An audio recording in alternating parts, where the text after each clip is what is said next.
record there. This thing's gonna... Hold on. That's awesome. Rad. Okay, you say rad, and I'll stop it there. And then... That's a good place to stop. I'll head over here. It'll be like, hey, that's rad. All right, we're done with the show. Yep. Welcome back, everybody. Yep. Hello. Show's over. Hello. All right, here we go. Let's start this thing in 3, 2, 1. It's 12 o'clock. Rated T for too much sass.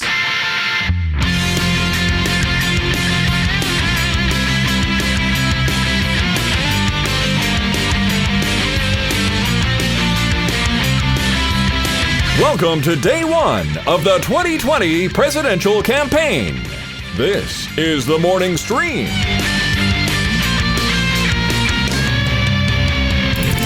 Good morning, fellow citizens, and welcome back to the morning stream for Wednesday, April 22nd, 2020. I'm Scott Johnson with Brian Ibbett. Hello. Man, I wish I could shred like that. He totally shreds. He's a shredder. He's a shredder. He's a shredder more than Eddie Vedder. That shredder. He totally is. Does he pick up? He's a shredder. The Teenage Mutant Ninja Turtles should watch out. Yeah, look out. Because here comes Shredder. He's not a rat. Oh, wait. No. Hold on. The rat's name was Splinter. Splinter, yes. Shredder was the guy enemy with the wearing a colander on his head. That's right. And he had like, didn't he have stuff on his arms? Like blades or something? He was like a... Probably, yeah. I mean, you and I, let's be honest. When the Turtles were at their height, not really our jam. Right? Nope. Not really our thing. I remember reading the old like indie comic way before any of that and remember thinking, wow, this is cool. This is really neat. But those are so different. This would make a great cartoon series. Yeah. But then they watered it. They watered that stuff down and turned it into like a more, I don't know, kiddie thing. And then lost me. I think the indie comic ruined me. I understand the legion of fans. I get why you guys love this stuff. And I don't blame you. And we love you no matter what you do. Okay? Be you. Yeah. We'll be us. Totally true. Everyone be each other. Okay. Hey. Enjoy the things you enjoy, and it just wasn't for me. That's right. It's okay. It's okay. Brian, I got a message last night that I think is important that I play here because it's a good one to shame me into action. Okay. Okay. Let's hear it. Beffy Dino sent us a message and said, "Hi, I called into Battle Royale back in November. I didn't win, but Scott promised me some art because I was really having a bad week. It was very sweet of him. I emailed him, but now it's April. But it's okay. I still love you both. Your shenanigans every TMS are prizes enough. Hope all is well." I say nay to that. I don't know why I didn't get that. Shame. You have a bell? What is that? Is that a real bell? It is a bell. It's a real bell. Yeah. It's a shame. What do you normally use that for? Tina, bring me my lunch. I normally use it for this. It's like I have it here just so I can use it for shame. I like it. Well, shamed I do feel. So listen, here's the deal. Beffy Dino, she sent a message in a place where I can't reply to her, so you'd have to send me an actual email or include it in the message. But I absolutely want to make good on that. I don't know how I missed it. I'm usually pretty good at the prizes. Sometimes I go out late, but I almost always get them. Almost. So clearly I missed this one, and I would really like that not to be the case. So please ping me, and I will hook you up for sure. Yeah, because I'm looking to see. I only have one email that I can find from Beffy Dino, and it was about Big Fat Quiz of the Year. So she must have emailed you directly. I think, yeah, this one was on the website. Let's see. I do have her email address, though. Let me look for. Can I search through the entirety of all sheets? Here we go. Okay. Well, I can give you her address right now, not verbally. Well, obviously. yeah, no. Put it. Yeah, go ahead and do that either way. What I'm trying to do is see what day it was on the chat in which sheet did it appear, but I can't find it either in here. In which tab of our notes. But anyway, yeah, if you don't mind, just like in Discord or something, toss that in there. It's right there in Discord. I'm a hooker up. I'm a hooker up. You're a hooker. I'm a hooker up. Hooker up, not down. Up. Hey, is anybody out there familiar with Zoom? Know why auto is it? Is it auto zoom, and is that why they call it Zoom? Because it doesn't. It crops way down on every camera. It doesn't matter who you are. Like I got a much croppier version of Brian. Croppier. Croppier. Doesn't mean crappier, just croppier. Crappier, yeah. It crops me down, way down. And everybody I get in here does. Is that by design? Is there a way to not have that happen? I wonder if you were doing a show with the guy who runs the dice at the craps table, if it would be a crappie or crop of a croupier. It would be. It would be, and then some. Crappie or crappie or croupier. I can't even do it. You got me with that one. Dad joke. Hello. Welcome to the dad jokes, everybody. I don't know. I kind of liked it. You want to hear the worst dad joke I've heard in days? Yeah, sure. Hey, Brian, what state has the smallest soft drinks? I don't know, Scott. What state has the smallest soft drinks? Minnesota. Oh! Yeah. It's terrible. Wow, something actually fell off my desk when you made that. Oh, good. I don't know, Oh, good. like Good. probably a 3D print of a Baby Yoda just dove off the side of my desk to That's exactly what you want. Harikari. Yeah. That's it. Oh, that's a terrible joke. It's an old joke. It's a terrible joke. It's a dad joke. We all are worse for hearing it. Okay, another message came in from... I don't know. Alaska. Yeah, Alaska. See, these sound like sentences, but really they're states. Get it, everybody? Get it? Okay, so Rishi B. We don't have B. Actually, we do have Rishi B. We do like Rishi B. That's right. He wrote in, said this. Say one day you were contacted by the federal government to create a task force to address anything you wanted. What would your task force issue be? And who would you want along with you to do it? So this is interesting, right? Now it's almost like this is like a PM type question. Kind of becomes an easy one. Yeah. I mean, if we're going to be super... I mean, technically there is a task force. Whether they're doing great or not is a great question. So it's easy for me to say, well, I'd like one on COVID-19, please. But we're obviously not going to say that. That's silly. No, it'd be silly to say. I'm going to say I want a task force on talking in movie theaters. On movie theater etiquette. Movie theater etiquette task force. I like it. The MTETF. That's not bad. TEFT. That's not bad. And who would be my partner in crime? Or my who would head it up? Or who would, let's say, I guess I would head it up. Who would I want along with me in it? I think Jeannie. Because Jeannie, I thought I had 0 Fs. Jeannie's Fs are on the number scale to the left of 0. Yeah, she has negative Fs to give. Negative Fs to give. Mm-hmm. Yeah. Like you'd have to give her Fs just to get her to 0 Fs to give. She has inverted Fs. That's what she has. That's right. Exactly. Okay, fair enough. I like that one. I like it. Yeah. Okay, mine is I would like a federal task force to be formed on online behavior accountability. Ooh, I like that a lot. Yeah, and here's what it would be. If you're going to say something and you're going to stir up a bunch of shite, you should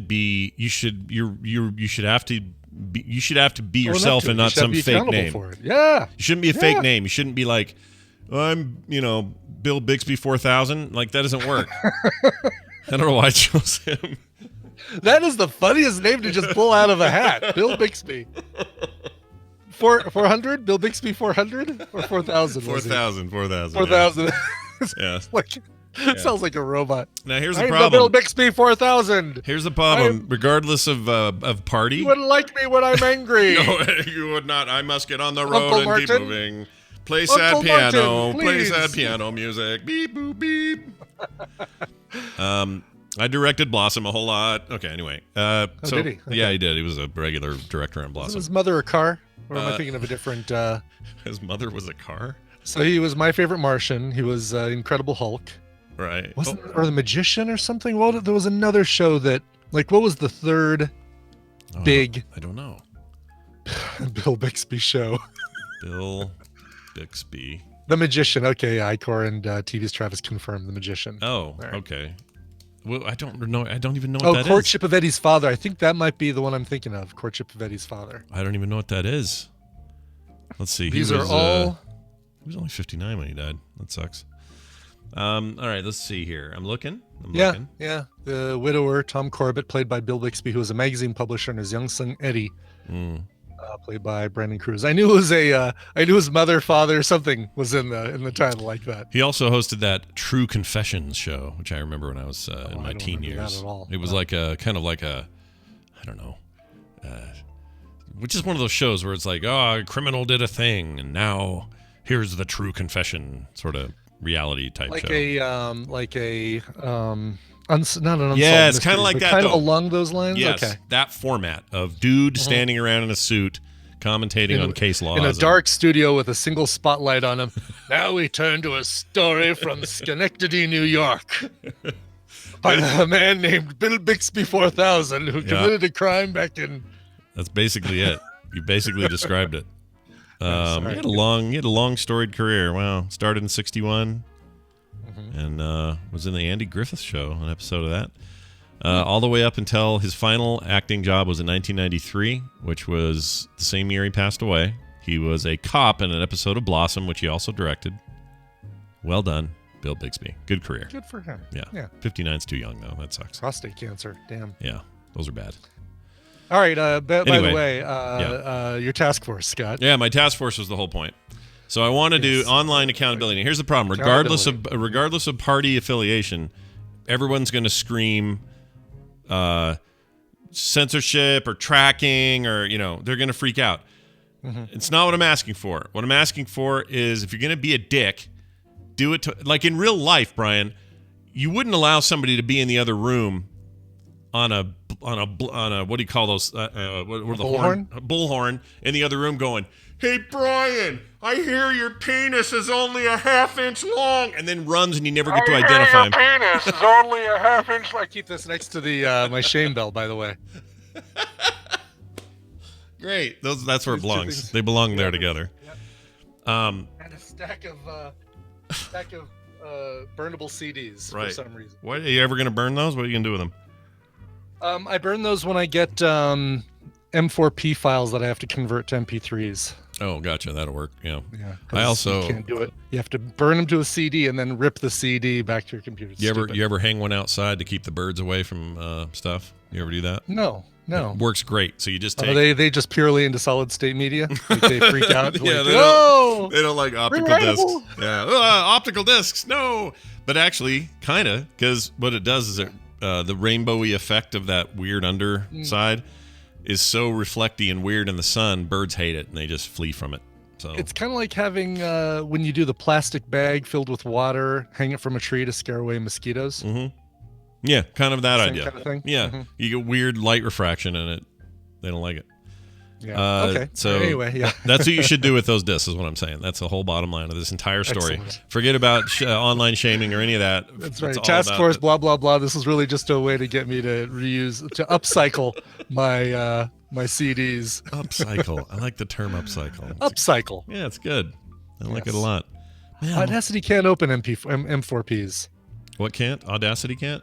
Audacity can't, and at least the version of Audacity that I have can't do it Audition Yeah. will, but it will not let you because of the save. DRM. It won't do. It won't let you save out to it, but you can open them and then export them. So if you Gotcha. Yeah. if you want to make it like I do that with the ones you give me. Oh no, you're Well, those are M4. Those are M4As. Never Those mind. have no DRM. M4Ps have DRM. And That's a good point. they are blocked from me being able to use them in any of the programs that I use. Yeah, M4As, no problem. Yeah, I But, take it back. They don't work in Audition either. I'm thinking of M4As, M4As. Yeah. which are also a dumb format. That's okay. It really is a dumb format. I'm Yeah. glad iTunes does not use those anymore, but I bought a lot of albums from Apple when they did have that crappy.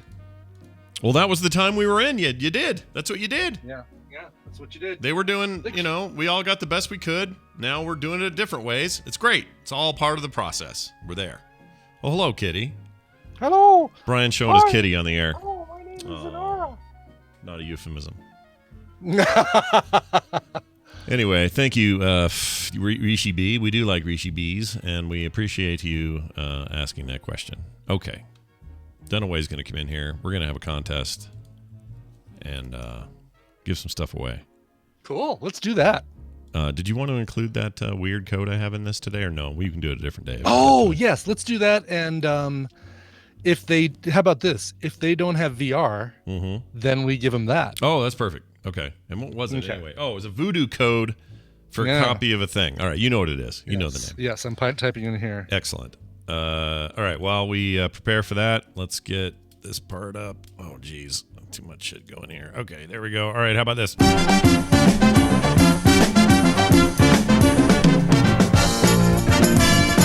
Hello, everybody, and welcome to Babble Royale. Yes, a chance for you to win prizes at the expense of our bad knowledge of various things. Joining us, as he always does, is Mr. Brian Dunaway. Hello. Oh, hi, Scott and Brian. Oh, hello. How are you? Good. You? Good. You on a phone or something? What are you on there? What are you on? I am on a headset. Is it quieter than usual? You sound good to me. Do you not sound good? No, you sound good. You're a little quieter than usual, but I can crank you up. It's not a problem. Well, hey, let me see. Let me look at my settings. I got you cranked. I could use a little more crank if you got any. Got any more crank? Yeah. No Crank 2, though. That's a bad movie. Crank 1 was fun. 2 was stupid. 2 is poo. Yeah, 2 is poo.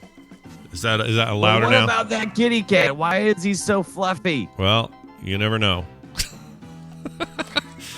Is this your new level? Is this where I've got you? Is this where you're gonna be? Whoa, cat! Don't do that. How about here?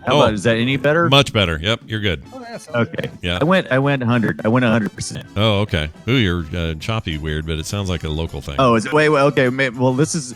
I don't usually do it from this computer, so maybe that's. It might just take a minute to figure itself out. Yeah, it may not be a big deal. How about I take off the automatic determine input sensitivity? That's probably the thing that's doing it. Is that better? Yes. Now you're not clipping. Well done. You're not clipping. You not only found the problem, but you solved it in the same sentence. I am so proud of you today. I can barely stand it. Anyway, hey, welcome to the thing. We're gonna welcome the listener on here as well and see if we can win them some prizes today. Hi, thanks for holding. Who's this? This is Chris, Delta New guy in the chat. Well, hello, Chris. Are you a first-time caller? I am. Oh, that's Absolutely. fantastic. Well, I've tried a couple times. First time I got through. All right, but, awesome. I love I've been that. working from home last few weeks for all this nonsense. Yeah. No, it's perfect timing. And also, well, less than great timing, but still good timing. And we're glad you're here because I like new players is good. We like that. So, Brian, explain to Chris how this works, what he could win, and what we'll have to do to make that happen. Well, it's going to take a lot of work from all four of us, really. We're all going to have to work together in these uncertain times. Hey, I'm going to give Scott and Brian a topic. They're going to go back and forth with answers for that topic. It's a drinking game, by the way. Every time somebody says in these uncertain times, you take a drink. If one of them gives a wrong answer, repeated answer, they take too long to come up with an answer, the win will go to the other player. Chris, your job is going to be to predict who's going to come out on top based on the topic. Today, you are playing for the carryover prizes from Monday. The Steam Carnival Games VR, courtesy of Dwayne Coyle. The Worms Revolution game, courtesy of Mush Potatoes. And 2 new games we're adding, Contagion and Medal of Honor. Big thanks to Wesley for supplying those. Now, do you have a VR system, by the way? I do not. Chris? He does not. Listen to this All then. right. We got a plan. Then we will sub in something amazing in place of Steam Carnival Games VR. You'll get a digital copy of Dirty Dancing. Yes, the Jennifer Grey Patrick Swayze film. In place of VR. Yeah. Nobody puts that movie in a corner. You're getting it. And Chris is going to say, you know what? I'll go ahead and just buy an Oculus. Yeah. Go. What kind of code is this? Is a voodoo code? What is it? Yes, it is a voodoo code, actually. Oh, no, they just got bought off by Fandango. You better hurry up and use it. Why? Fandango's not going to destroy them. It'll be okay. They might not honor those codes. Oh, they'll totally honor Still them. honoring those codes for 6 months or something. Probably. Who gave us this? Hold on. Probably. Probably. I got to find out who gave us that so we can give him credit. It was... crap. I got to find this because I hate when we don't give credit. Okay, here we go. This came to me. Okay. It was a private message on Twitter and I can't find it. All right. We'll give them credit later. But yeah, you could be the happy winner of that fantastic 1987 classic. Happy Wiener. Happy Wiener. Yeah. It's something to put in the background while you play Contagion, Medal of Honor, and Worms Revolution. Yeah. If nothing else. Yeah. There you go. That's how I'd look at it. All right. Well, awesome. What's our topic? I'm so excited now. Hey, baby, I want to know if you'll be my girl. All right. So the topic today comes to us from... Oh, I don't have the person's name in front of me. I'm just as bad. I'm just as bad, right? Just as bad. Yep. You're as bad. Just as bad. So we've talked about James Bond before. I had you name James Bond villains at one point. I think I had you name James Bond title songs at another point. This time, I want you to name James Bond performing artists, the musicians that perform the songs that are in the movies, the James Bond films. So the performers, the artists, the singers that are in these title sequences where Bond dances on the edge of a gun and naked ladies bounce on trampolines. And it doesn't necessarily need to be that they wrote it and performed it. It could be that they just performed it or they just wrote it. Yeah, I don't care about the writer. I don't Okay. care about the writer. Okay. Oh, you don't care about the writer? Wow, that's Yeah, robot. No, Max Headroom, I don't care about the writer. fine. Ooh, he is Al Max Headroom. Say some words He's again. totally Am I Max Headroom now? Yeah, you're like. Oh my gosh. About now. Let's hear it now. Say About it. now. Do I need to like hang up and call back? No, or what you're- do I No, need? I better think now. This is great. I say don't change a damn thing. I Yeah, love it. Yeah, don't change. We can still hear you, and that's good enough. So you're good. That's right. Blue Ridge John, by the way, is the person who sent this in to me. Oh, nice. All right. Well, Yes. now that you've given your credit, I'll do mine later. Okay, good. All right. So, Chris, now that you've heard the topic, by the way, there are 27 songs on this list, but the same person did 3 of them, and there's a couple questionable ones. So I'm going to say 20, roughly 25, 24, 25 names you can give. What's the noise it makes Yeah, again? do that again. No, I think he thinks we mean Brian's noise, but we're making you made this noise, Brian. I'm going to play it for you. Hold on. Brian Ibbett made this sound. So we mean Brian's noise. Hold on. Questionable ones. So I'm going to say Hold on this list, but the same person did 3 of them, Here. and there's a couple. That. Oh, that noise. That noise. I'm gonna cap that That later. is the audio equivalent of this. How are you doing today? Oh my God. You holding God, up am I these- like in a bad 70s sci-fi flick right now, or Yeah, what? Totally, dude. Totally. That's right. All right, That sorry. woman over there is my mother.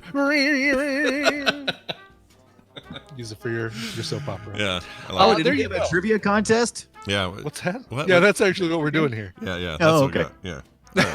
So That's you. really what's happening here. Yeah. So you're about All to tell him something. What were you I'm going to say? about to ask Chris something. Chris, after all that, if you still remember how this game works, who do you think is going to win, and who do you want to go first? Well, I will take Scott to win and Brian to go first. All right. Brian first. Scott to win. Scott to win. Okay. Me first? Yep. You first. Just like Sweet. yesterday. It's like yesterday, or sorry, like Right. Monday, except it went bad for me. But I think we'll be okay today. I feel good about it. Nobody Nobody puts baby in the corner. Is that what you're about to say? Nobody puts baby in a corner. No, but I'm okay. So we're doing artist for 007. So they've performed or sung one of the 007 songs, correct? Correct. Okay, Yes. so one I always think of, where there's 2 of them that I always think of, and one of them is Tina Turner. Oh, Yeah. Especially she since we always- just recently saw her. Yeah. Yes, and it always feels like she's a little drunk. I don't know if is this me? Yeah, it's just you. Okay. She does sound a little drunk. I like It that. always Who sounds like she runs- just got through drinking. Yeah. Who Good. runs GoldenEye? Tina Turner runs GoldenEye. That's right. Tina Turner, GoldenEye, 1995. We just watched it for Film Sack, so of Yep, course yep. it should be right there in the back of your mind. All In right. my head. Casino Royale's Chris Cornell. Oh, that's a Good, good good one. I call. forgot about that one. Yeah, I love that one. Do you know the name of the song he sang?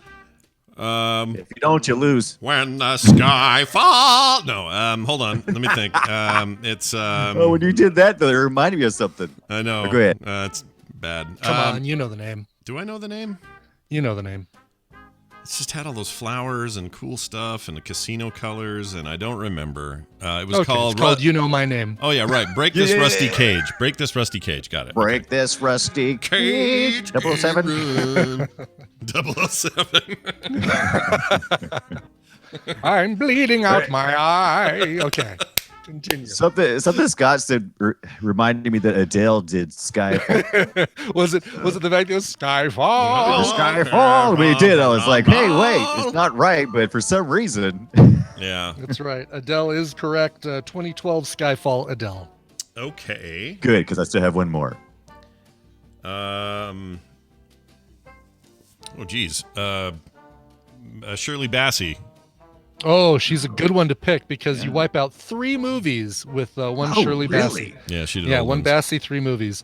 Diamonds Are Forever, Goldfinger, and Moonraker, all performed by Shirley Bassey. Oh, she's a favorite. About 5, let's see, 64, 71, and 79 were the years that she recorded her deals. Sure. One of the few albums that I had was that from any James Bond movie had the Duran Duran song. Sure. View to a Kill, right? Yeah. From 1985. Christopher Walken in that one, Grace Jones, and Duran Duran That was- singing the theme. Yeah, I love that. And I also got, Top Gun a couple of years after that or so? Is that Oh, yeah. Oh, yeah. my favorite Wait. soundtracks. Oh, right. Wait, did that happen? I guess that happened. Yeah. That did happen. All Duran right. Duran even made a video of it, and they blew up the Eiffel Tower with Simon Le Bon on it, I think. So I don't remember which one. Well, I guess they blew up a postcard. Anyway, go ahead. Okay.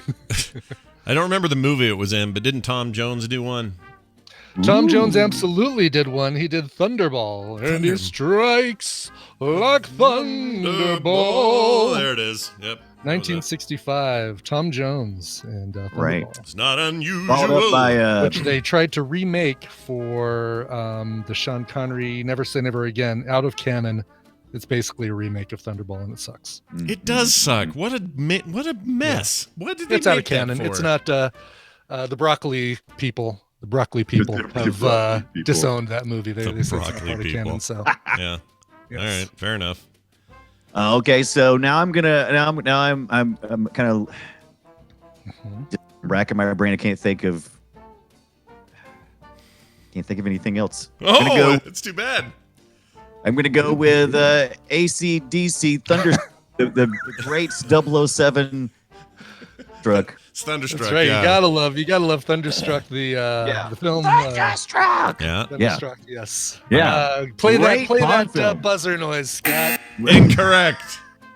You lose. I knew some more of these. Can I tell you the more I knew? Sure, of course. I bet you got a few of these. This is for our friend Iceworm. Garbage did one, didn't they? Absolutely Oh, did, that's yes. right. I don't The remember world what is one. not enough. Yeah. I don't remember any of the movie names. Weirdly. The world is not enough. Yeah. The It's perfect exciting. place for us. Didn't Sheena Easton do something once? For Your Eyes Only in 1981. For It was your eyes only. the first dance at my uncle's first wedding. Yeah. My uncle, My uncle. My uncle. My uncle. Uncle Mongo. I don't know if this would have counted because I wasn't sure because it isn't out yet, but Billie Eilish has got that new one. She's on my list. The Oh. song's been released, so I would have allowed it because we've all heard the Think song "No about Time that. to Die." Yeah. And then the last one, I have two more. And I didn't say this other one in early. quarantine, plenty of time to die. It's not no time to die. I didn't say this one because I wasn't sure if it was solo or with Wings, but Paul McCartney did the Live and Let Die business.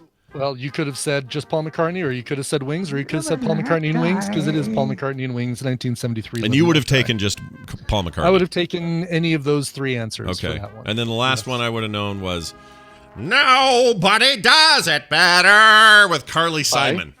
Carly Simon, very good. Yep, very good. You had a lot in your You bag did. of tricks, and your quiver was still full of arrows. Yeah, I had quiver full of arrows. My Here's all quiver. the other ones you could have said. All right. Everyone forgets Aha, and I think they had a great theme for the Living Daylights. That's right. Yeah, that was good. Gladys Knight had License to Kill. That was kind of forgettable. Yeah. Jack White and Alicia Keys for Quantum of Solace. John Remember Barry that did all. the original James Bond theme for Dr. No. Lulu, the man with the golden gun. Madonna, Die Another Day. Matt Monroe. Madonna. How'd you forget Madonna? Matt Madonna. Monroe from Russia with Love. Nancy Sinatra, You Only Live Twice. Rita Coolidge with her all-time high because they didn't want a song called Octopussy.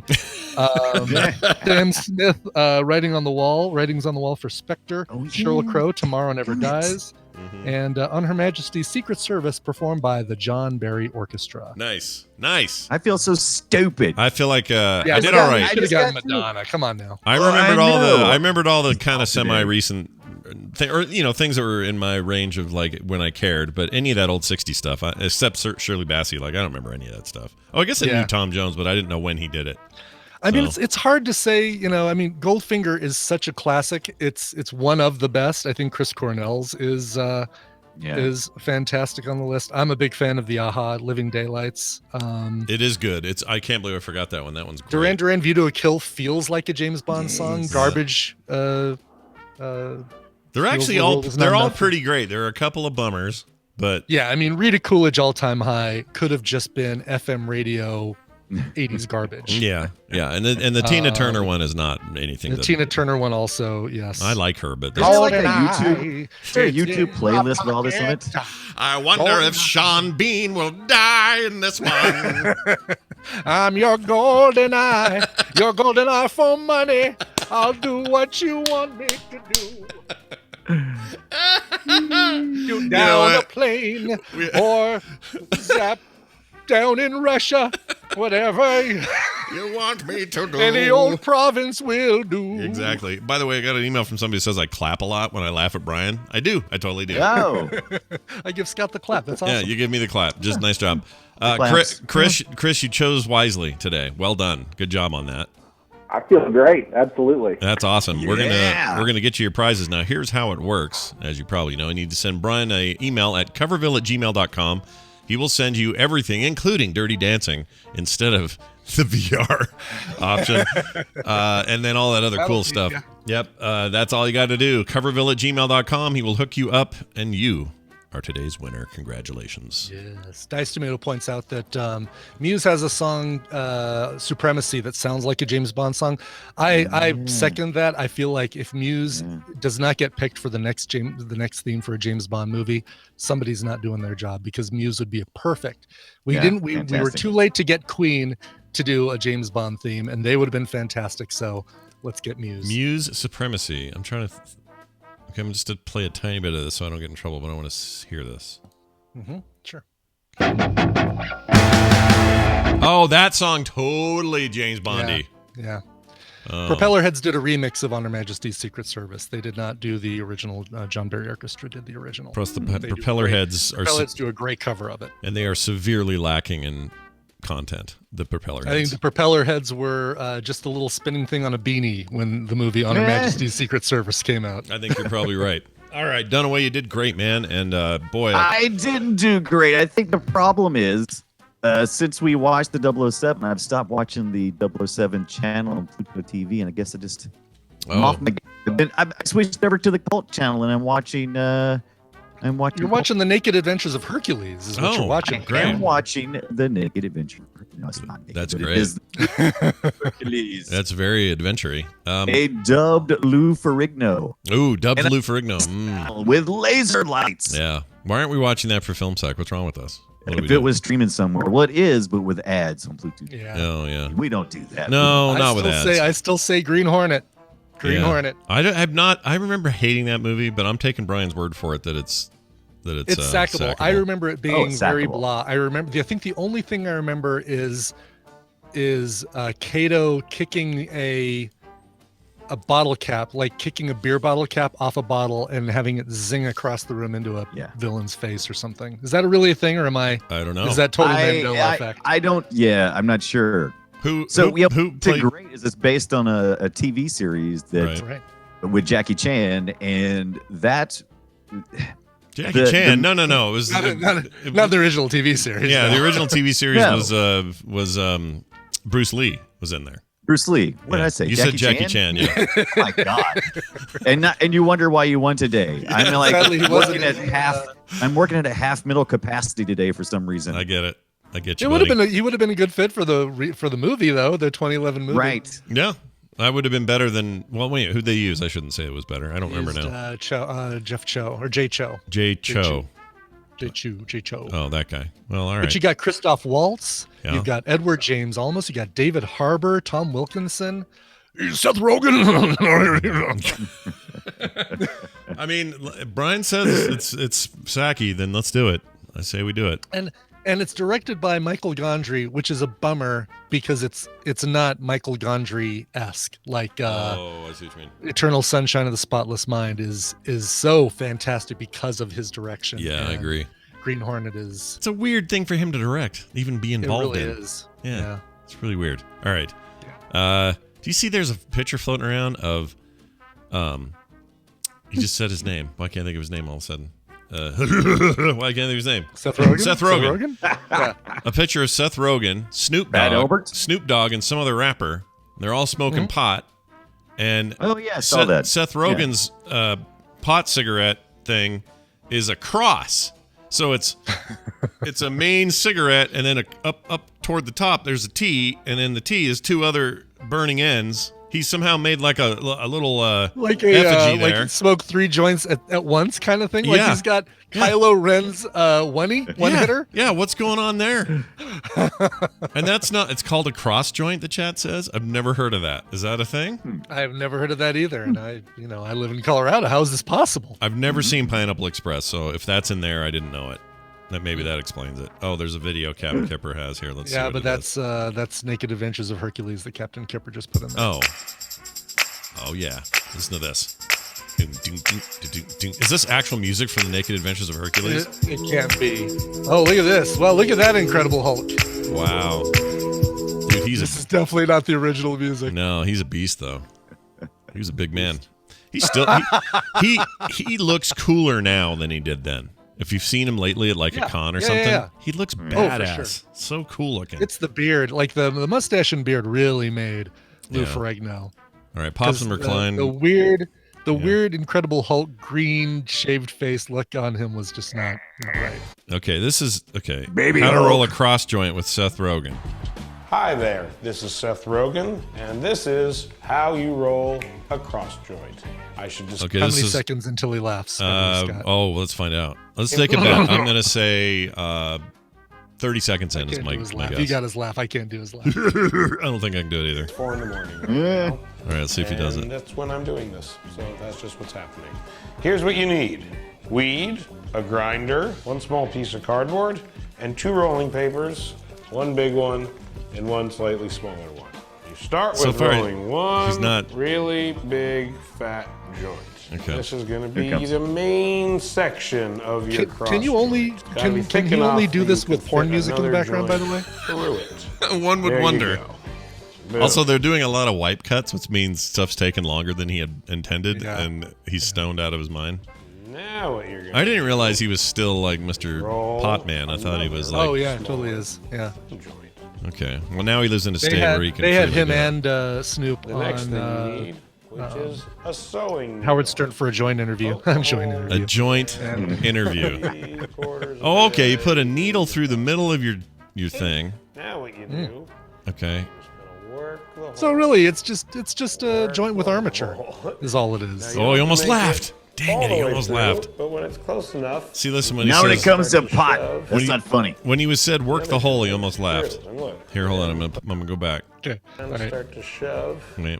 Get all the way through, but when it's close enough. Hold on. Okay, there he goes. Oh yeah, there was. Yeah, here it comes. Work the hole. Work the hole. Ah, you almost had it. I think he's too stoned to laugh. It's just not gonna happen. All right. Well, anyway. There you have it. Hey, Dunaway, we had a great Boop Show on Monday. People should go download that and listen to it. We did. Yeah. It was fantastic. Hey, guess what I got? Talking about Animal Crossing. Are you done? Yeah, we're not talking about it. We'll never be done talking about Animal Crossing. This past week on the Boop Show, what Scott, you were saying you got? I got a code to that drug dealer thing you got. Excellent. What's it called? Drug Dealer Simulator. Yeah. Really? Yeah. Yeah. And you. And I'll be streaming that tonight. And you run around literally in this game. It's a first-person game. You run around and there's a guy behind an alley, and he's like, "Dude, I need to get me some whatever." And you're like making deals and slinging hash. Get out of here, Seth Rogen. And it's like, it seems like a real weird, controversial game. 10 years ago, this game would have caused all kinds of freak out, but today nobody cares.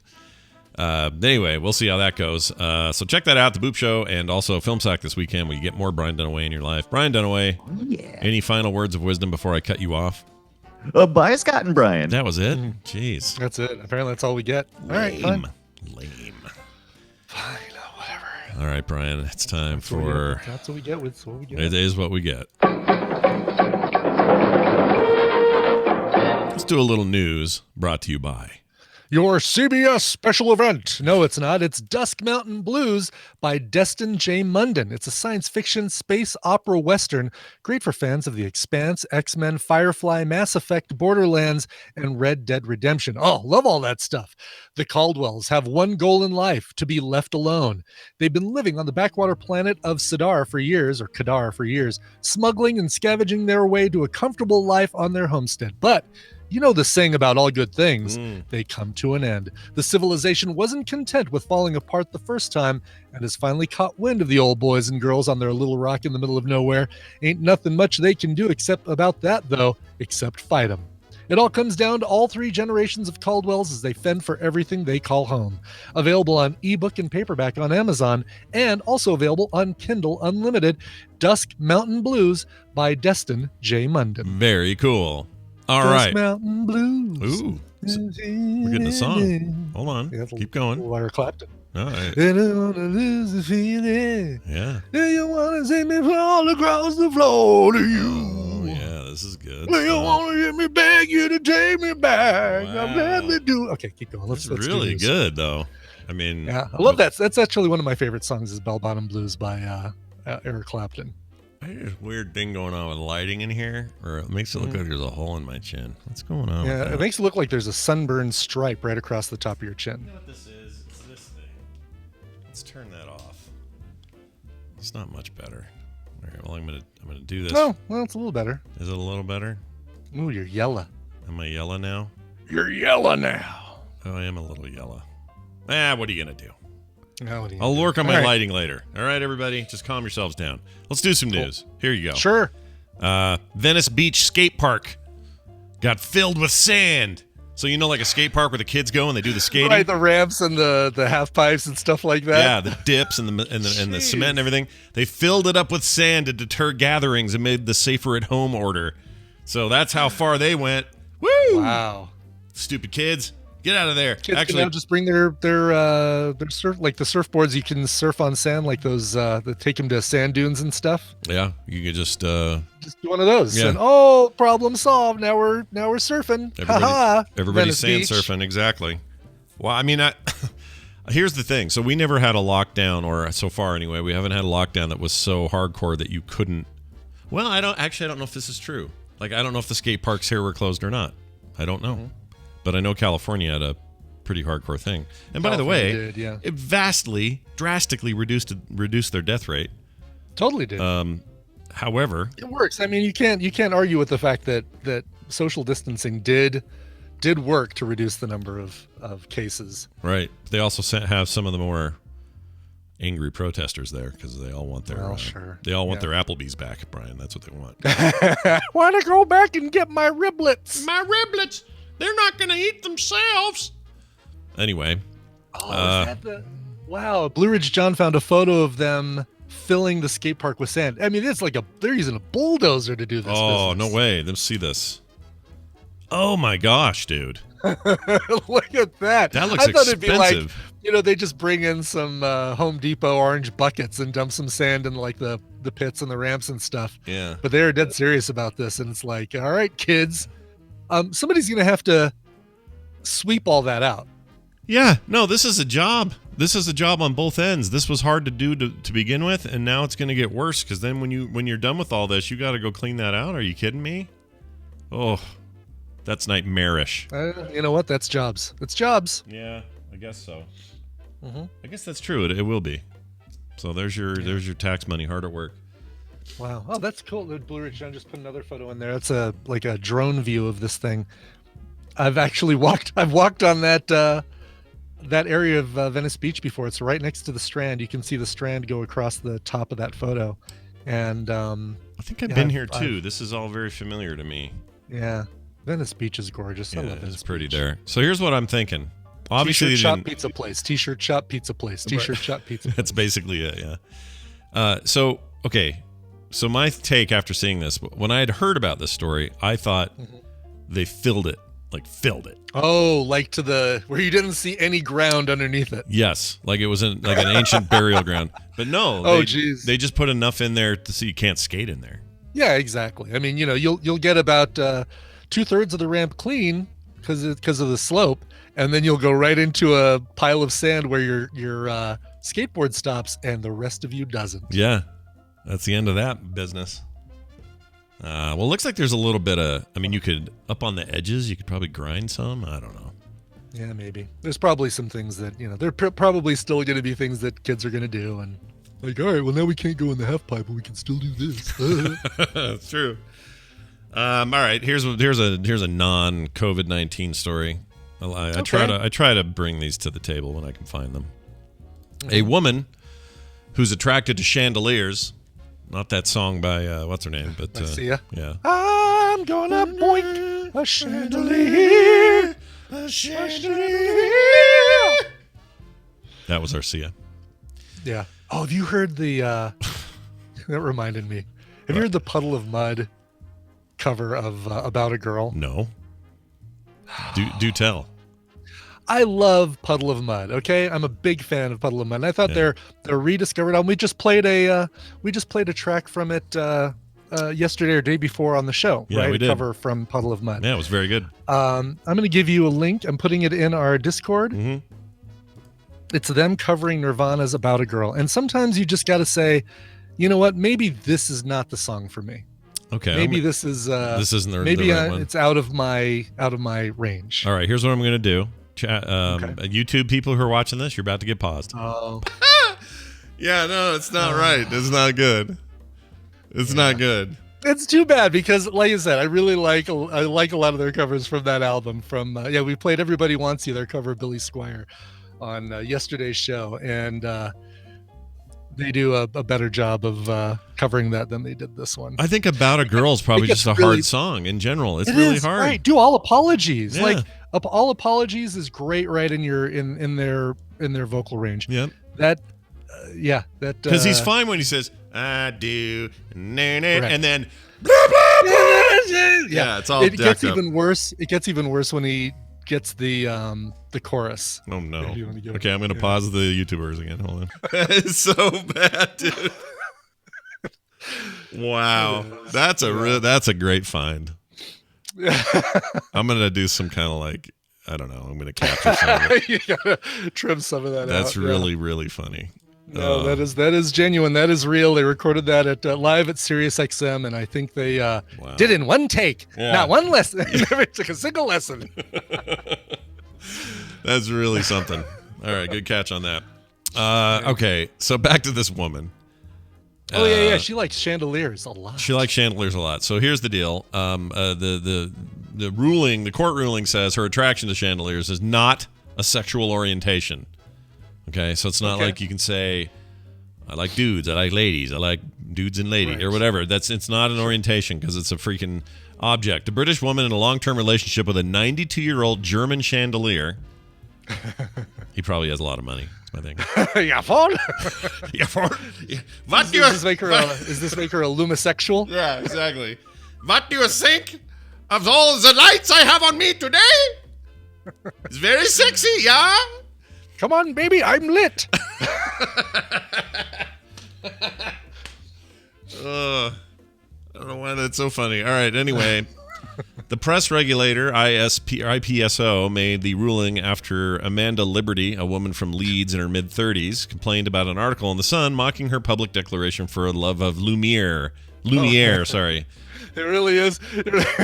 I did not see the fact that she named this Lumiere. Yeah, it's pretty good. This is an intricate lamp she bought on eBay. She argued that the newspaper's article breached the regulator's code for conduct, which requires publishers to avoid prejudicial and pejorative references to an individual's sexuality. The ruling says, sorry. Here's how she identifies herself. Objectum sexual. That's what she says. Objectum. Overruled him. It says an individual who is attracted to objects. She objected to being included in the end-of-year article by The Sun. I mean, it's The Sun, you guys. Come on. Whatever. Which nominated her for the Dagenham Award. Dagenham? Dagenham? I don't know what that even means. Prize. Simply because of her sexual attraction to the Lumiere. She's also raised concerns about the accuracy of the reporting. Here's why this is actually pretty funny. Yeah. So the Dagenham Award, and somebody, Zoe can clarify this, 2 stops past Barking. So like Barking is a city in the UK, in London, that's on the train stop, and it's also a term for being crazy, barking mad. Oh, barking and so mad. 2 stops past Barking, I'm thinking means that just the city, because it's called Dagenham and it's 2 stops past Barking means you're beyond crazy. Oh, okay. Does that sound right, Zoe? Zoe? Probably Dagenham. Is it Dagenham? Says Dagenham.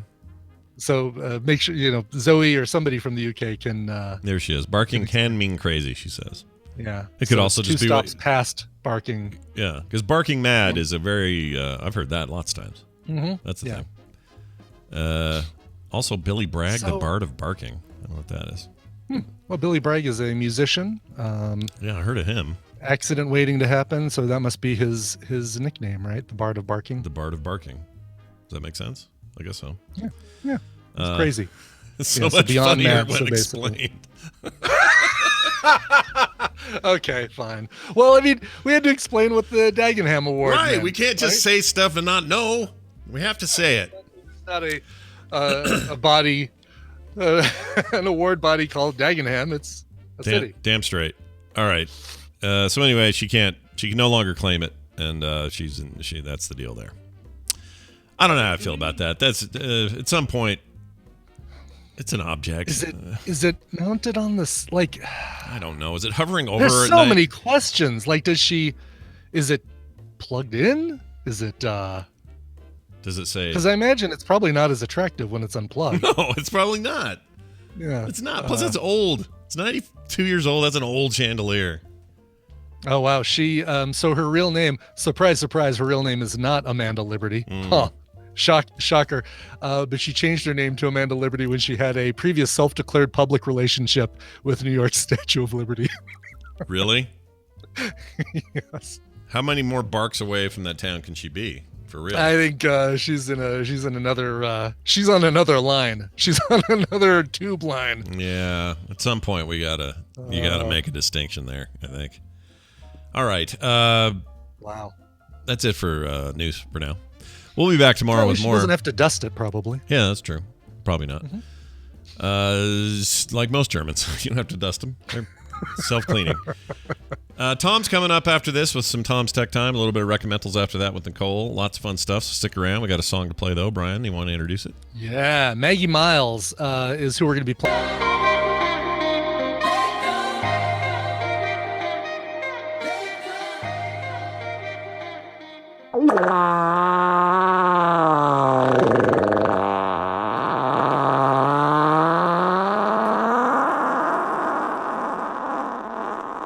Stanley, no!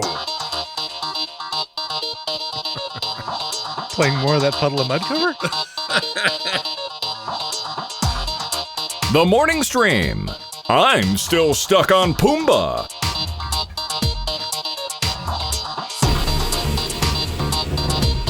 Okay, we're back, everybody. That was one more time, Maggie, not the fart, but Maggie Miles with her song "Deserve This," brand new, just released in the last week. You can find her more of her music at MaggieMilesMusic.com. Nice, I liked it. It was very good. Yeah, it was poppy without sounding too poppy. You know, I don't know if it was just the fact that we were talking about Sia a minute ago, but kind of had a little bit of a Sia feel to it. A little bit, yeah. Yeah, I like some of that stuff. All right, we are back at it. We got more to do, and that involves our good pal Tom Merritt, who I'm adding to the call now. Oh, okay. Yeah. I don't want to get your excitement up too much, but it's happening. Help, it's happening. Let's play this right here. Where is it? With the computer, as with any tool, the concept and direction must come from the man. That man, of course, as always, on Wednesdays, is Tom Merritt. Good morning, Tom. Welcome to the show. Good morning, Brian and Scott. Hello. How very formal of us. And now, it's good to have you, man. Let's talk about chandelier sex. That's right. More chandelier sex. It's what the people want. It's what we need in these trying times. Everyone drink. Okay. It's what chandeliers want. It is. I mean, will no one think of the chandeliers? I shouldn't speak for Chandelier. Yeah, right, exactly. Yeah. I don't want to judge a chandelier. They're just trying to be, I don't know, whatever chandeliers are. I want to Hashtag swing lamps too. That's from a right. chandelier. That's right. Hey, Tom Merritt, I would love to know, because you're here, you may as well do it. What's going on in the world of technology? Because we must know. I'm glad you asked. I was just writing up daily tech headlines as I do every Wednesday morning. Do you have two-factor authentication on your Nintendo account? I do, and it's a pain in the butt. A huge pain in the butt because Nintendo doesn't let you store anything or do anything quickly, so it's a pain. It's worth it. Apparently, there's a Ars Technica's been following the story for a couple of days. It's not getting a ton of attention unless you're in the Nintendo community. Then it's getting a lot of attention. But people are reporting that their Nintendo accounts are getting accessed, and people are spending money from their linked PayPal accounts without authorization. When most security reporters saw this, the first thought was credential stuffing. Here we go again. Yeah. Somebody's using the same password on Nintendo that they use somewhere else, and that somewhere else got hacked, and now people try that password until they find one that works, and there you go. It goes round and round and round. That is apparently not what's happening, because many people swear up and down, no, this is a unique password. In fact, a couple of people have reported that they changed their password and then the hijack continued even after they changed their password. So Ars Technica thinks they figured it out. There was an older system called Nintendo Network ID used on the Wii U and the 3DS. Do you remember that? I do remember that, yeah. Oh, wow. Okay. I knew that stuff was weird and it was maybe going to haunt them later, but tell me more. The Nintendo Network ID has a separate password. Okay. Which would explain why, if you didn't use a repeated password and you even changed your password, if someone was getting in through your Nintendo Network ID password, that could explain that. Again, none of this is confirmed from Nintendo. Nintendo just says they're investigating. But it seems plausible that if you had an old NNID and maybe you used a password there that was weak, apparently there's an 8-character limit on the NNID password anyway, that could be how people are getting into these accounts. So it is possible to change your NNID password by going into your Wii U or 3DS. But if you don't have those anymore, which a lot of people don't, you have to go to the web, and it's really hard to figure out where to do it. Nintendo does not make it obvious. Even when you do it, it is limited to 8 characters now, and Nintendo picks the characters for you when you reset on the web. Yeah. So they also send them to you in plain text in your email, which isn't great. So Nintendo recommends that everyone turn on two-factor authentication. That's a nice, safe thing for them to say, because it's a good idea whether this is happening or not, to be honest. And if you have two-factor authentication on your Nintendo main account, that would prevent anyone from getting in through your old NNID account. Right. And by the way, it takes seconds to set up the two-factor authentication. It's pretty fast. Also, it'll say use Google Authenticator. You can use Authy. I've done it. Right. Right. It's yeah, and I also use what do I use? I've been using Google Authenticator. It also works there, obviously. Google Authenticator is the one they'll tell you in the instructions when you're doing it. But other systems will also. That is correct. And here's the only problem with it, and this is a Nintendo problem, and actually all of this is a Nintendo problem. They're just weird about internet stuff. They have been since the beginning. 2 different accounts with 2 different passwords. Like, what were they even thinking? It was so non-forward thinking. Device, right? Yeah, like, it's so jacked up. Everything they do with that stuff is weird. Thank goodness they're amazing game makers, right? And really cool hardware developers, because otherwise we'd all be pissed constantly. You just look in Mario's eyes and you can't stay mad. It's just really obnoxious. But my biggest problem with the two-factor, since I enabled it some months ago or a year ago, whatever it was, is that they don't. Most of the time, two-factor authentication is at least smart enough to say, is this a trusted device or browser or whatever? And if it is, how about we let you, and they give you options, depends on who you're working with, but it's like, hey, what if for 30 days you don't have to keep re-entering everything? And the only time you'll have to is we see an IP change or whatever. Like, I like that kind of flexibility. Switch does that. Yeah. But the device itself, the Nintendo Switch eShop, you have to put in your password every time. There is no remembering it. And you also have to authenticate. You could put in for your eShop. There is, if there's one in there, and I will eat my hat if there is, I have never found it. I'll eat your hat. Send you a hat to eat. Yeah. Yeah. Well, actually, I'm totally unsure about that. I thought because I just recently went into the eShop and it asked me to log in again. I swear I remember it saying, "Would you like to remember this password or require it to be entered every time you make a purchase?" If it is in there, someone says there is one in the chat as well. So I will reinvestigate, but I've never found it, and it drives me up a frickin' wall because now I have to do that, and I have to remember the two-factor, not The remember, but have my phone yeah. around or whatever. And so it's just a giant, huge pain in the butt.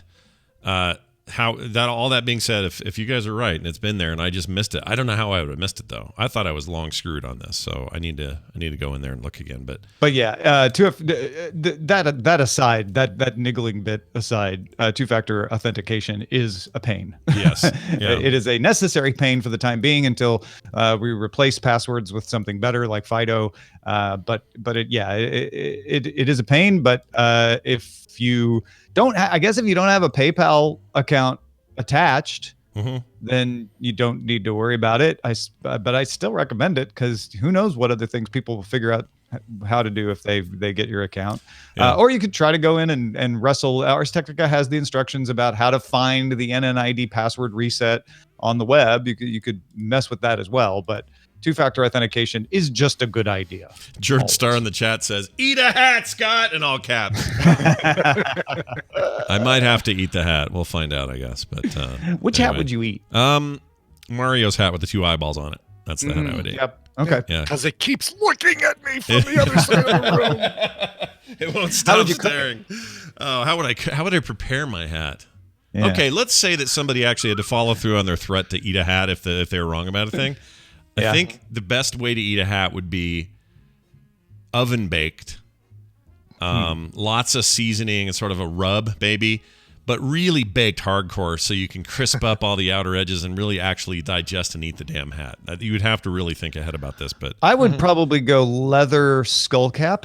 Okay. And then do like a fajita. Eating that leather would be like living in the Depression, the Great Depression, man. Living in the well, Dust because Bowl. it's edible. You could season it, maybe even tenderize it a little. Sure. It's just jerky at that point, sort of ish. Ooh, Xylophanes has a good idea. Paper hat. Oh, all right. Well, we're in. There you go. Yeah, we're in. Everybody can eat one of those paper. like a old diner hat, like the people used to wear that put on you to keep the hair from falling into the club sandwich. Yeah. Yeah, I've got a couple of those around. I should start wearing those on Fridays. Oh, there it is. Dubious Rascal. Click on account in upper right corner. Scroll to the bottom for password entry settings. Was that always there? Because now I'm kind of embarrassed. I'll send you a paper hat. Don't worry. Yeah, give me a paper hat. A really thin paper hat, please. That'd be great. Yeah. No newspaper, no newsprint. Like one of those ship hats. Unprinted. Holding up unprinted paper hat. Or some of that white tissue stuff your mom packs gifts with. That stuff's Vellum nice and thin. would be Vellum is all right. digestible. Yeah, vellum's all right. That'll come out in one fell swoop. All right, so vellum boat hat. Got it. Okay, done. All right. Well, this is fascinating information and also stuff I really dig on. So if you check on the Daily Tech News show later today at 2:30 Mountain Time, you'll be able to hear us talk about that and many other subjects of interest in the tech world. Also, your book is doing As a really matter well. of fact, Sarah Lane has suggested maybe we talk about this New York Times article that gaming sales are up, but production is down. So while people are buying stuff, they may not be able to buy all the stuff they want to buy. And the Switch is kind of an early indicator of what that's like because they're having a hard time keeping up with demand. Yeah, that wouldn't surprise me. Also, physical copies of things, way down in production. Digital, way up, of course, because people are at home downloading things. I think that may signal, I don't know about a sea change, but there may be some changes coming where the priority, we finally start to shift the priority to less physical, more digital. But I don't know, there's so many retailers with deals with these companies. It's just a big, ugly mess. Like Sony just delayed two major releases. They delayed that Iron Man VR game, which was looking pretty good. Last of Us 2 got bumped again. And they say it's because we want to make sure the games are basically done, but we want to deliver the best possible experience for our players. What that tells me is they've got a crap ton of retail copies that they can't just ship anywhere, because in some places part of the deal was, hey, GameStop, you have to not open, but also Target, you can't sell all these video games because that's this unfair practice that you can sell games, but we're making these guys shut down because they're not essential. I don't know. It's complicated. Is that true though? I don't. Best Buy's selling stuff. They're still selling them. Is the point? But there's this big back end of production issue. I see. Right. I see. I got you. So all of that's going on, and because you have that, and you have the retailers sort of fighting about who can sell what and how many and whatever, I just think it's time for that conversation. That's all I'm saying. Yeah, and I think it's a distinction if the place also sells groceries. Like they can be open and be selling retail stuff if they also sell groceries. Well, Best Buy is able to do it because they sell essential things like phones, computers, stuff that people need to work from home. Right. And GameStop was trying to say that they sell some of that stuff too, or that was the whole big controversy. Right. And I'm not one to normally defend GameStop, but I can see the point of view of, sure, you're focused on one, basically one big set of SKUs that it's all gaming related. But other companies who dabble in that but do other things deemed essential are getting all the game sales, at least physical walk-in sales, simply because they have these other things, and it just puts people like GameStop and others in this weird position. And I'm not saying GameStop, when they reopen, should have a small grocery section in their stores or anything like that. But it's complicated, is my point. They do sell candy, can't they? Try to qualify? I don't know how fat. Do you need some Jujubes? They still sell those. Yeah. Milky Way, box of Raisinets. Yeah, sure. Raisinets. Essentials. All these old school candies. That's all I could think of. All right. Anyway, please tune in for more of this later. In the meantime, what if you needed to read a book? Did you have a book I could read? I'd love to read a book, Tom. I wrote a book for you to read, Scott, because good. I knew you were going to ask this question. Yeah. Great. It's called Trigger, Trigor. It's a novel of a time traveler named Pilot X and his time ship Verity, who's a burgeoning AI, learning to think more and better every day. And they search the galaxy for coffee and pie, deal with the guilt of Pilot X having to destroy a universe in order to save it, and then figure out that they have to save the universe again. So if that sounds like a fun adventure, there's a steampunk planet, there's a trade planet, there's a pineapple planet. It's all in there at Trigger, tomsnewbook.com. That is fantastic. Tom Merritt, everybody. Catch us again today, 2:30 Mountain Time. Take it easy, Tom. We'll see you then. Bye. See you, Tom. Bye now. All right. We've done it. Nicole. Not all of it. Well, no, not all of it. There's more to do. More to do. Yeah. There's a lot more to do, it turns out. Brian's got recommendals and then some. Up the bum is how many recommendals I have. Bum. He's got recommendals up the bum. Up the bum. And I know Nicole had one, so here we go.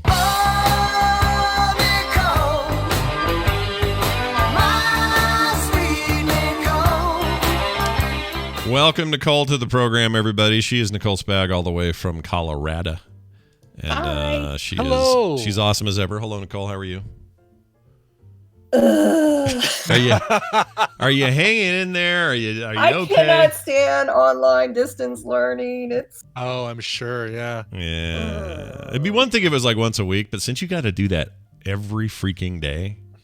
And the teachers assign so much work. Yeah. So much work. I'm like, I got a 4-year-old and an 8-year-old. Yeah. That's a couple of year olds that are hard during a time like this. Man. Well, and both have like IEPs for like speech and so I got all those meetings and I'm like, I'm trying to work here.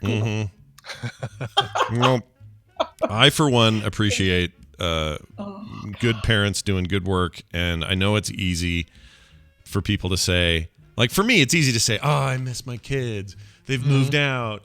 I wish they were here now. I wish we could all hang out more and all that." It's easy for me to say this.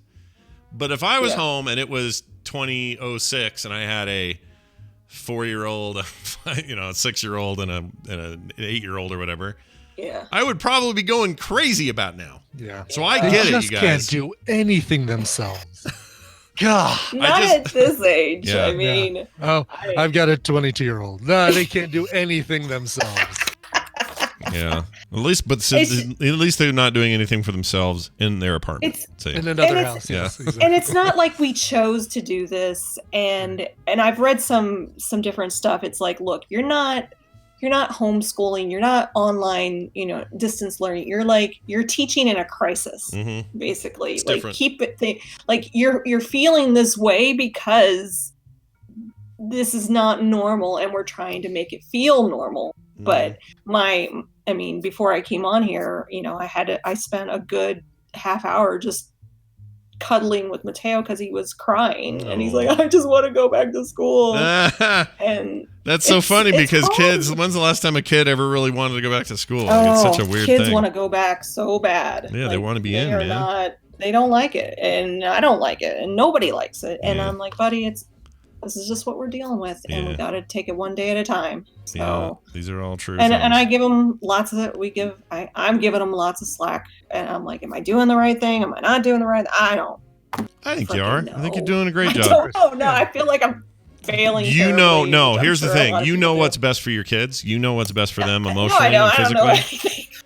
I mean, it's easy sometimes to question yourself, but I don't question it. I think you're doing great. You should keep doing great. Yeah, you're the last person I'd ever question about doing that sort of thing. Yeah, you're doing awesome. This is the name of the game here. Yeah, it is survival, and you're doing great. And parents out there who are dealing with the same sort of stuff, I feel you, man. We're in it. I do. We're all in it together. One day you're all going to look back on this and you're going to laugh at it, and your kids are going to say something dumb when they're in their teenagers, and you're going to go, oh, you can talk like that now, but don't you remember when you were 5 and I did this for you? And it's all going to be, whiskey under the bridge and good times later. But for now, it's rough. Yeah. It's like this is when I know it's intense feelings for him. Mom, I'll give up all video games if I just go back to school. I'm like, whoa, that's big. It is big. That's big. Wow. It's big. Yeah. They want to go. I'm just trying. Yeah. I know the pain. Yeah. All right. Well, we're gonna do some fun stuff here. We're gonna talk about recommendals. Yeah, we're trying to find distractions wherever we can. That's right. Got a couple for you too. Oh, yay. Sweet. Well, good, Brian, happy distractions. Brian, you want to give me any setup for the first one here? First one is something brand new on Netflix, and it's super sweet, super cute, and kind of will take your mind off everything going on. All right. Here's your clip. Just kidding. I'm not gonna play that again. Just kidding. Here it is for real this time. Oh my God, Amanda! Hi. Oh wow, you look gorgeous. Have they booked a cabaret act? No, I'm Amanda's boyfriend. And you're in the cabaret. That's amazing. I didn't know you had a new boyfriend. That's good. I'm so glad you've moved on from that last guy you were seeing. What was his name? Chaz? Last time I saw her, she was like, oh, I'm seeing this dickhead. No, I'm Chaz. What? I'm Chaz. So. Oh my God. Have you gone out with 2 Chazes in a row? That is such a unique name. That's Sydney. nuts. This is Sydney, Hello. our old Hello, flatmate, how are you? who for some reason is wearing a kilt, even though he isn't remotely Scottish. Yes, Well I've done, gone Sydney. there. Already regretting it slightly. It's quite a heavy plaid, and it's already starting to chafe a little bit in the old groinal area. The testicles. Where are we going? I love everything about this. What is this? This is a movie called Love, Wedding, Repeat, and it's a new release on Netflix. It's romantic comedy film with you were hearing Aisling B. I'm sure I'm mispronouncing that. She was just in that Paul Rudd thing where he's got all the clones. She played his wife. Right. I don't remember the name of that damn thing, but yeah, sort of remember it. She's fantastic. Hey, I'll be right back. I got a kid melting down. Oh no, meltdown. Go get him. Go get him. It's also got Olivia Munn. It's got Frida Pinto from Slumdog Millionaire. It's a really cute story about a wedding, British wedding, or actually a wedding that takes place in Italy, but a lot of the guests are British, and everything kind of goes wrong at this thing. But because of this roll of the dice chance thing, it's not. You don't see. Well, what's the best way for you see all possible ways that this thing could go, if that makes sense. Yeah, that makes sense. So kind of like a Groundhog Day, but not quite as straightforward as, all right, hey, we're resetting. Here you go. Here's a new version. Sure. You do get some of that. It is absolutely hilarious though. It's already funny. I love that clip. Yeah, really sweet, really funny, and no mention of viruses or social distancing or anything like that. So it's already great. Good. It's like I said, it's on Netflix. It just came out the beginning of the month, April 10th. It got released. So nice. And Bagheera says, if Olivia Munn is in it, I'm out. That Olivia Munn Olivia Munn is not one of Tina and my favorite actresses. She's actually really good in this. I've said it before that she's got dead eyes, but she's great in this. So, and she's kind of not in it as much as the main characters. Well, and she's very like hit or miss. There are times where I'm like, oh, she was terrible in this, and then there are times I'm like, oh wow, she's better than I thought she'd be in this. Yeah, I like the X-Men stuff when she was Psylocke. Yeah, not so good, but in this she's great. Yeah, so yeah, it's very cool that she was great in the Newsroom. Yeah, Adhesive Wombat brings up Newsroom. She was good in Newsroom. Yeah, so Newsroom was great. Nothing wrong with that. Oh, I kind of missed that show. That show was great.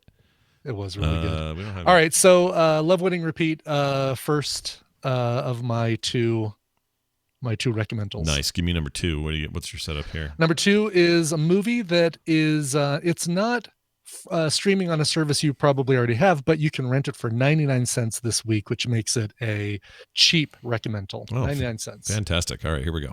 New rule is you can't slow me down. You understand? Put those on. So what I say is go. I say jump, you say how high. How high? There it is. Peanut butter falcon. Rule number 1, don't slow me down. Rule number 2, I'm in charge, and you're gonna carry your own weight. You are in charge. That's right. Maybe we should have our own secret handshake. What kind of secret handshake for what? Bud, dudes, friends. Only when special shit happens, though, all right? Yeah, special thing. Special things, you don't curse. No. Why don't you curse? I don't. Okay, come on. You are in charge. Exactly. Come on. Hey, what's rule number 1? What's rule number 1? Party? No, not party. No, it's not party.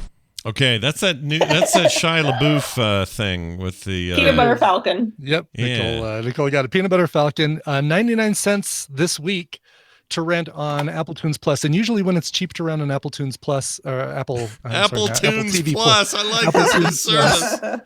I just Nicoled the name of Apple's movie service. That's awesome. I love it. Because it's cheap on Apple TV Plus, it's probably cheap on Amazon as well. 99 cents to rent that. I did recommend Honey Boy. Honey Boy is fantastic too, and those two movies can't really say single-handedly, double-handedly changed my perspective on Shia LaBeouf and turned me into a fan. I think he's a great actor. He's just a weirdo. He really is. I like him. He's just He's weird been sometimes. he's been through a lot, and he has been through a lot. And Honey Boy is a good example of what he's been through because that's semi-autobiographical. And if he's been through half of the stuff that takes place in that film, then yeah. I mean, I really like his. I've always thought he was. He's always very good. He's a good actor. He gets a little weird in real life. Yes, he's been through some stuff, and that one movie really shows it.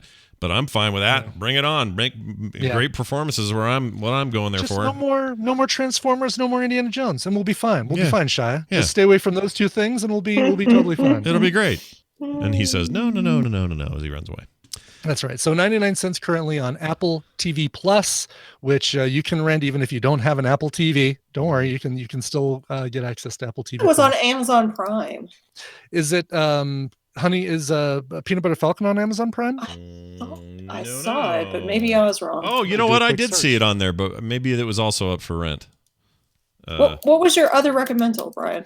It was Love Wedding Repeat on Netflix. Oh. And I was specifically thinking about you on that one. Yeah, 99 cents on Amazon right now as well. So okay, I think that's what I saw. 99 cents. Yeah. Totally worth it. Pretty sure that's an Amazon production, right? Didn't they make that? Or it was they were the backing of it? I don't remember the Amazon logo on the front of it. Usually you get that rip off of HBO's old zooming over a city into the movie theater Amazon intro, and I don't remember seeing that one. I must have it. I got it wrong, I think, somehow. Yeah. Anyway. But Peanut Butter Falcon and Honey Boy, and then Nicole, you missed Love Wedding Repeat, which I think is just right up your alley as far as a really cute, happy, make you forget about things going on in life for a little while kind of movie. Cool. I'm going to talk to my sister tomorrow about. I was just looking on JustWatch.com. The number one by far film on all services across Netflix and all Hoopla and all the dumb ones, all the little ones, big ones, small ones, doesn't matter. Across all of it, the number one thing right now everybody is watching is Contagion. Oh, F that movie. And here's the thing. Here's the weird thing about it. And this is why I'm trying to understand the psychology of it. It's not streaming on a service without you paying for it. It's all rental or buy. That's it. And so, well, that's with one exception. Cinemax, I guess, has it on their sub, but that's not a big platform. Yeah, and I want to understand because I'll admit, part of me wants to see it, and I don't know why.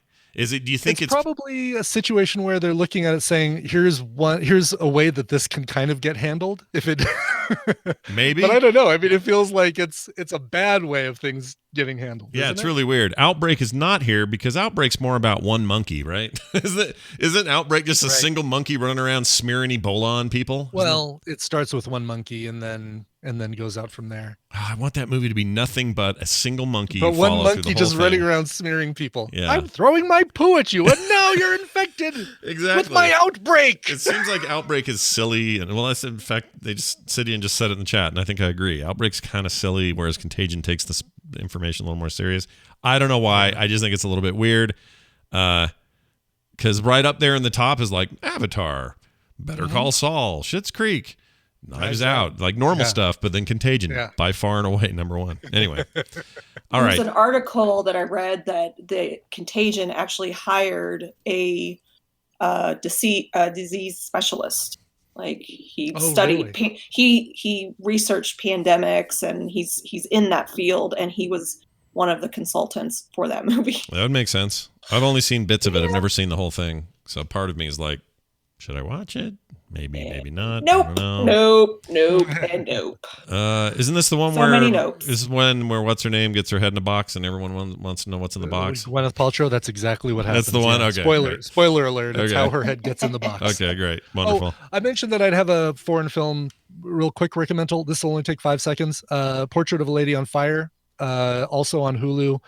Really good. All dubbed. But a really, really sweet foreign film about a woman who's hired to paint the portrait of a woman who's getting married in kind of a forced marriage, arranged marriage. And the woman doesn't want to get married and because of this, doesn't want to have her portrait painted. And so this woman kind of has to befriend her and kind of get her to trust her before she can paint her portrait. And it's really, really good and sweet. Interesting. Okay. Worth checking out. So All that's right, look at you. Whoa, geez. That's 2 stops past barking. Yeah. Dougie.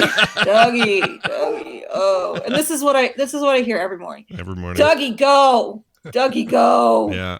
Dougie. Oh God. Yeah. Dougie. Anybody want a dog? Yeah, I'll take him. To the stress level here. The stress lever. I like that. The stress lever. Don't pull the stress lever and you'll be just fine. Yeah, don't pull the stress lever. Everything will be fine. All right, I'm going to play a clip here. Let's see if you guys can figure this out. It's part of my wife likes old things as comfort food on TV and streaming things. And so I've been not forced, but enjoyed kind of hanging around, getting work done while she's watching certain things. And I kind of got sucked into this again, surprisingly. Let's see if you can figure it out. Here it is. What happened? Nothing. Someone was just playing a stupid trick. Lenny Sofer. I had a crush on him last year. I put his picture in my locker. I never told him, but somebody did. He's gone out of his way to be mean to me ever since.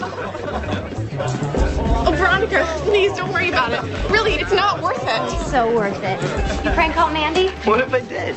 Well, I want to congratulate you. Shake your hand. Congratulations. You've been named the world's biggest cockroach. This award is given in recognition of your unparalleled lack of decency and humanity. Bravo. You're going to die friendless and alone. Hey, everybody knows you're the biggest. Shut up. If I want you to speak, I'll wave a sausage over your nose. All right. I don't recognize that, but it sounds great. It's a Veronica Mars. It's old, right? Was Kristen Bell talking at the end there? That was Kristen Bell chewing a kid out at school. That was from season 1. Nice. Kim What Byrne. is that about? Is she a detective? What? I don't understand. So her dad. She's the fourth planet or something, isn't she? Yeah, she's the fourth planet. Her dad. Okay, so her dad is a private investigator, also formerly a cop, and then in one season becomes a cop again, and then becomes a private investigator again. He's, by the way, the dad is played by the guy in Galaxy Quest that says, "We're so glad that you have come to Nicholas see Colin Duno. Yes, love that guy. He's great, and he plays her dad, and they have this very sweet relationship. The mom's not in the picture. She's a total mistake. She's like all drugged up and in and out of rehab and all this stuff. And they're very close. Anyway, it starts out with her in high school. She's definitely got a touch for this like investigative stuff. And so she starts doing it for schoolmates when something goes weird at school and getting paid for it. It's a little bit like Sex Education, that show, except nothing to do with sex education. It's all about, hey, I think so-and-so did a thing, and she'll like find out. Well, what happens is a lot of these cases cross over into actual police work, and so she's trying to like sneak around the edges and figure stuff out. She does some of that with her dad, because again, her dad's a private investigator, and that's kind of the series. It's very good. I mean, it's also in some ways sort of throwaway. It's back when we were making TV shows that were 24 episodes long, you know, so there's some episodes you're just like, okay, freaking move past this one. Let's get to some more meat of the story or whatever. The final season, which is season 4, is the one that they rebooted, 2-3 years ago, whatever it was. They kickstarted it. It was a big success. They brought everybody back and made a 4th season where everybody's much older, and they weren't naturally much older because the series had ended much sooner than that. And that's only 8 episodes long. She's just in the middle of that to finish that part. But I really enjoyed those first seasons. There's something sweet about it. There was a real, I don't know, like the father-daughter dynamic I can totally relate to, and it was nice. It's very funny at some points. The little series they made, the 8-episode series, and I guess the single movie thing.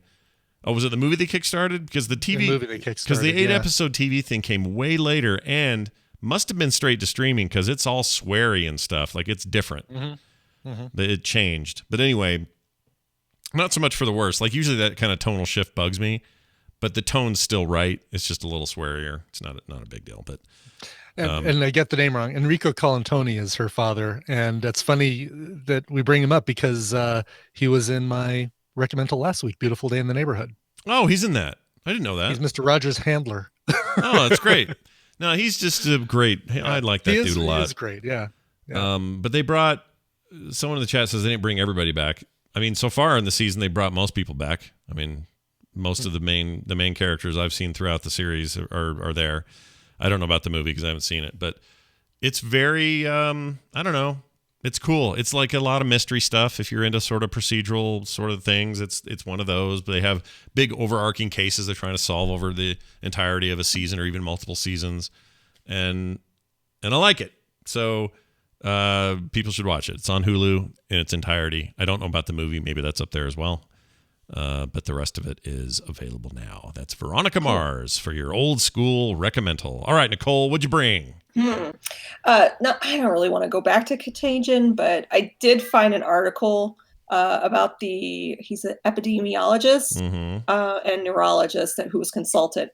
He apparently, because I searched for him, contracted COVID-19. Oh, no. Oh, really? Wow. Yeah. But this article on the Washington Post is from 2011 when the movie came out, and it's kind of eerie to read it. Wow. And so they're talking about how accurate, back in 2011, talking about how accurate it is. Yeah, like how likely is this possible, and are we safer? And he talks about WHO, and they have a $1 billion deficit, and all this stuff. So it's like, oh God. Yeah. Well, that might be what's attracting people to it. Maybe they just need more. Maybe they feel like they're not getting the full picture and they just want to have a more intimate look at it, even though it's a film and it's a drama. I don't know. It's crazy. I don't want to watch it though. Yeah. I'm done with it. I have something much more fun and lighthearted for you today. All right. Nice. You can always count on me, because honestly, I can't deal with anything heavy right now. I even started rewatching old Flight of the Conchords because it just makes me happy, you know? Yeah. This is you're doing exactly what Kim's been doing. She's been going back to stuff she likes and loves, even when it's dramas or if it's comedies or whatever. She watched Schitt's Creek again for like the 5th time through. Like, just Are you guys watching What We Do in the Shadows season 2? Not yet. I haven't started season 2 yet, but we're going to wait till more episodes are available and do the binge thing. I could really use some up dog. Yeah, some up dog.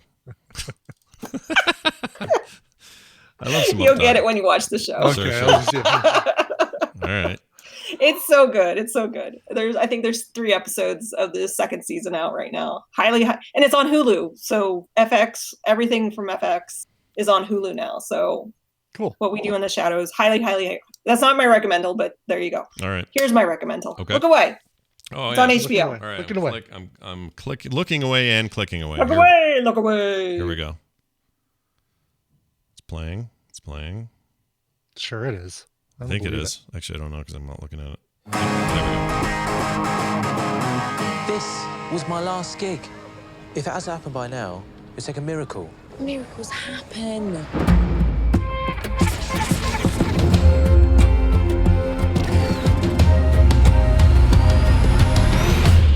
What happened? Electricity flicked off all over the world. Yesterday, Ellie bought you. Oh, I think we just That heard might the be name. the name of it. Yeah. Wait, Brian, did you do this There one you go. too a while back? I guess it was in theaters when you recommended it or something. I did a Monday morning film review on it, but That's right. Yes, now the fact that it's streamable, absolutely great recommendal. It is on HBO, and it was like 10 o'clock, and I'm like, do I want to start a movie? Will I be able to finish it? I was like, just throw it on. I loved it so much. I smiled through the whole thing. It just, don't think too hard about what's happening in the world, but it's clever, and basically the premise is for 12 seconds, all the electricity in the world goes off. And there are this character in particular, I can't remember his name, I don't have it up in front of me, but he still remembers the Beatles and nobody else does. They don't exist in this new world that he's in. And so he's trying to remember the songs because he's a musician. and so like, what is it? Eleanor Rigby. And he's like trying through the whole the church yeah, and like the blah, what? blah, blah, blah. Yeah, Trying to remember all the lyrics. I loved it. And I highly recommend it. I'm now listening to more Beatles music, which, that's always Nothing wrong good. with that. Nothing wrong with that. My mom's a huge Beatles fan. It makes me think of my mom too. Here was the cool thing about yesterday is you go to a movie like that and you see in the trailer what the premise is, right? That this guy's the only person on earth who remembers the Beatles. Yeah. And you think, all right, well, fish out of water kind of movie. There's a couple ways this can end. Number one, he wakes up and it was all a dream. Number two, another bonk on the head and things are restored back to normal. And I got to say, I'm not going to say what the ending is. You don't get a predictable ending out of this thing. No. Which I love. I love the fact that it's, this is a complete different way to go with this. And I loved it. Yeah. I still haven't seen it. I want to see it. So it's good to hear it's out there. And I can I also, would it be spoiling if I say that it's not just the Beatles? It's not like the Beatles were singled out. Right. But it's things that were influenced, like the fact that Oasis doesn't exist anymore. Right.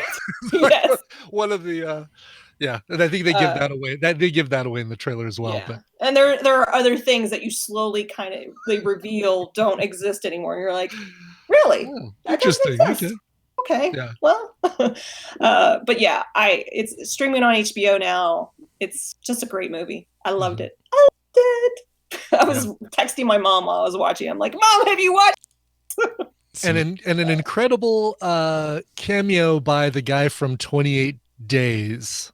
28 Days? The guy who played Rumpelstiltskin in Once Upon a Time. He pops in as a character that you don't expect to see. Oh, 28 weeks. It's 28 weeks. 28 weeks later, his name is... he was also in Trainspotting. He's great. He's yes. Is that at the end? No. Yes. Okay. Oh, at the end of that. I don't know who you're talking about. The full. I know who you're talking. I know who you're He's the full Monty guy. He was in the full Monty as well. Robert Carlyle. That's it. Yes, Robert Carlyle. Yes. Love that guy. Wonderful movie. I could watch him eat a piece of pie. I love him. Oh, well, you'll actually see me eat a piece of pie in this movie. Sweet. So very good. Great. Two things at once. That's a double whammy. All right. Hey, these are great recommendals, but if you're going to want to have some good follow-up on where the hell to get them and whatnot, then you got to follow Nicole on Twitter, Nicole Spag, and she'll post it so you know what we did. It's mask making, baking, and recommendals. That's right. That's all you're going to get. Yeah. You and I need to talk sourdough offline at some point, because have you had luck with doing loaves of bread, sourdough bread? No, I have not. Yeah. And I've kind of given up. Oh no! If you just let your starter die, do you need? I have one in the fridge. I put it into hibernation. But gotcha. Okay, we'll talk. We'll talk. I don't need this stress in my life at this moment. Let it die. I'm having a blast learning about all these different ways to use sourdough starter and screw things up. So it's become a really exciting new adventure for me. Pancakes is the only thing that's like consistently amazing from the sourdough. Oh, the biscuits we did were awesome too. So we'll talk. Here's what you do: you just have your daughter make the bread so that you don't have to do anything. That's how I do it. Yes. She makes some Taylor incredible deliver out bread. here by Yeah, chance? no, she right now it's not on her route, but we'll see. Maybe she'll expand. You never know. Okay. All right. I'll get her right out to Colorado. All right, Nicole, have a good one. Take it easy. And you're doing great You parent too. stuff. We'll see you later. Yes, you're awesome. Kicking butt. All right. Hey, Brian, Coverville today. Is that happening? There will be a Coverville today. So no tributes, thank God. No no sad stories to tell. We're going to go back to 1980, to this very day in 1980. Yes, 40 years ago. And take a look at what was popular on the charts. So stuff like, well, I'll tell you, things like Call Me by Blondie, Another Brick in the Wall Part 2 by Pink Floyd, Lost in Love by Air Supply, and You May Be Right by Billy Joel, all covered on today's episode of Coverville. As we go back to this day in history, 1980. Nice.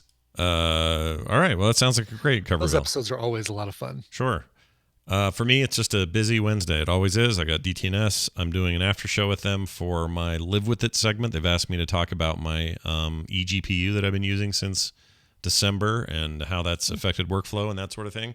So that'll be coming out soon. Plus, tonight we have an episode. What you've been using? eGPU, external GPU for my. Oh, eGPU. Okay. Yeah, for my Mac. It's like basically it's like putting a big fancy video card on a machine that doesn't have one. Right. Same Oh, idea. that's cool. Okay. Working out great, and we'll talk more about that. And then tonight, Core at 7. We have a bunch of fun stuff to say and talk about on Core, so check that out. Nice. It's going to do it for us today. Big thanks to everybody for hanging out with us and being here and listening. However you get the show, we really appreciate it. Especially appreciate those who support us at patreon.com/TMS. If you haven't done so, consider it. It means a lot to us and helps keep the lights on here at Frog Pants and Coverville Central. So big thanks. That's patreon.com/TMS. You can follow us over there at the website, frogpants.com/TMS, for everything else you might need, whether you're trying to contact us, send us emails, get us on Twitter, find our Reddit page, all of it available at frogpants.com/TMS. You can even request your songs there, all that stuff. So do that. Okay, that's it. We're getting out of here. We got to do a song, though. Brian, what do you have? We have to.